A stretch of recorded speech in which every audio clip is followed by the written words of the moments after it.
In a country of more than 1 billion people, India's predominant religion is Hinduism. Over 80% of the population follow this ancient faith, and this includes many of the country's top footballers.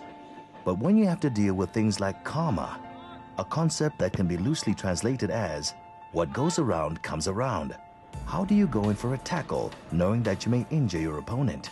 How do you take a dive to win your team a penalty with the knowledge that you are being deceitful? Does it matter in the game of football? Karma is the theory or the principle or tattva that Hindus follow.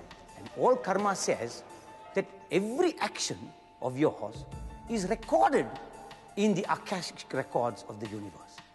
And every action, like Newton said, has an equal and opposite reaction. In the theory of karma, if I do good, irrespective of whether I know I'm doing good or not, the reaction of that would be that I would receive good in some way. Possibly the most famous Hindu was Mahatma Gandhi, based on the Hindu principle of ahimsa, non-violence, and developing the concept of satyagraha, the force which is born of truth and love. Gandhi formed football teams in South Africa called the Passive Resistors in the early 1900s. And through these teams, he made an ideological statement against the discriminatory government of the British-ruled Union of South Africa. What Satyagraha says, it's a philosophy that says you need two people to argue. And when I stand up for an ideal that is truthful, you could never ever continue harming me because the ideal is truthful. You yourself will surrender because of that. That is the idea of Satyagraha. So Gandhiji knew that what they were standing for was absolutely truthful, was something that was honorable and noble to stand up for. And therefore, to go and get beaten up, passive resistance, go there, you knew that you could be harmed, you could be hit with the baton, you could be shot, but the shooting, the beatings could not go on forever, because the nature of how individuals work is that if I am passive, you will have to give up. On the football field, there is no space for this sort of thinking. On the field, you're thinking about winning and not losing. You're not too concerned about whether your teammate or opponent is wondering if that last tackle is going to cost him karmically in the days, months, or years ahead. It's more like, we are here to play football, I think. Once you get into the ground, I think it's the same. It's only one religion, Football itself is a religion. Ranidhi Singh plays his football for East Bengal, and for him and other Hindu players, the importance of his religion on the football field is not too great. But these players do understand the importance of Hinduism in India and accept that it plays a major role in the life and history of their country. I think in football it doesn't matter much, but then personally I'm not a very religious person, but then Hindu, it's a big thing.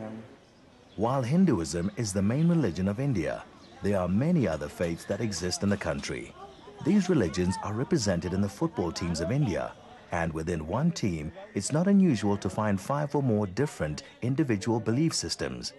But Hinduism is accepting of this fact, simply because Hindus believe in one God who can wear many hats. In Hinduism, we believe only in one God. And like a father can be a father to his children, husband to his wife, uncle to his niece and nephews, the head of a company where he works, the same person wearing different caps where he goes. Similarly, in the concept of one God, we have a God who creates, that same God preserves, that same God constructively destroys the universe. So when he does these various functions, Hindus have given him a different form, symbolizing that particular function. Like a house seen from its north elevation, south elevation, from the rooftop, looks like different houses, but it is one house that is seen from different angles, given different forms. At Mohan Bagan, James Singh believes that this acceptance of God as universal is vital to the development of the local and national football teams. अभी जो Christian Hindu मुस्लिम सब तो हम लोग एक ही game में तो एक ही में आता है हम टीम स्पिरिट के लिए वो लोग हम लोग के लिए एक साथ रहने में कंबाइन करने में बहुत अच्छा है हम लोग का एक्चुअली इसका जो हम लोग अलग अलग रहेगा तो हम लोग गेम में जो इतना जो नेशनल टीम जो आता है इसमें अलग रहेगा तो कुछ फ़ायदा भी नहीं है एक साथ मिल के इंडिया को इतना डेवलप करने का इंडिया में फुटबॉल और ऊपर लेके जाने के लिए बहुत अच्छा है हम लोग Other players also feel that there's harmony within the team despite their religious differences. Barreto, a Christian from Brazil, plays with James at Mohan Bagan. Being a Protestant and being here in the last 9 years, never have seen this problem with because of religion and because of the faith, all these things. At city rivals East Bengal, Baichung Bhutia believes that this acceptance of others' religions in football is sometimes better than the tolerance displayed off the field amongst the general population. I think people need to get educated and they need to respect all religion, whatever it is. So I don't think in football, you know, it does matter at the end of the day. And it's not that, you know, because in India we've got plenty of religion and they teach peace and football is a violent sport. So that guys are not aggressive, I think it's totally wrong. I would see more footballers being more peaceful than the guys outside the street who does not play football who are more violent. So I think it's a total, I think it's up to individual to really figure out what it is exactly.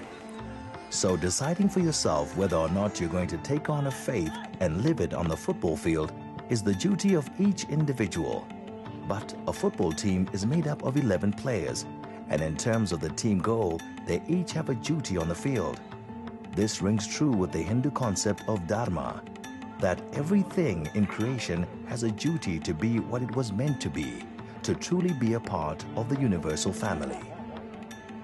When you have an infection in your right hand, eventually, if untreated, it will start affecting the rest of your body. So similarly, in the concept of dharma while playing sport, if each one did their duty, then the entire team would be one united force. There is no conflict in Hindu thought about sport itself and how one does that, because you should do it as a duty to your team, duty to your nation, duty to your society, and so on. In a football team, as in life, it doesn't matter from which point of view or from which religious standpoint you perform your duty. It only matters that you do it. And in the north of India, a group of people are trying to perform what they see as their duty. The Tibetan national football team trains in Dehradun with the goal to make the world aware of their unique culture. And through the teachings of Buddhism, they have made some strides in achieving that. This is our task to show them we have a unique culture. We accomplished that task there.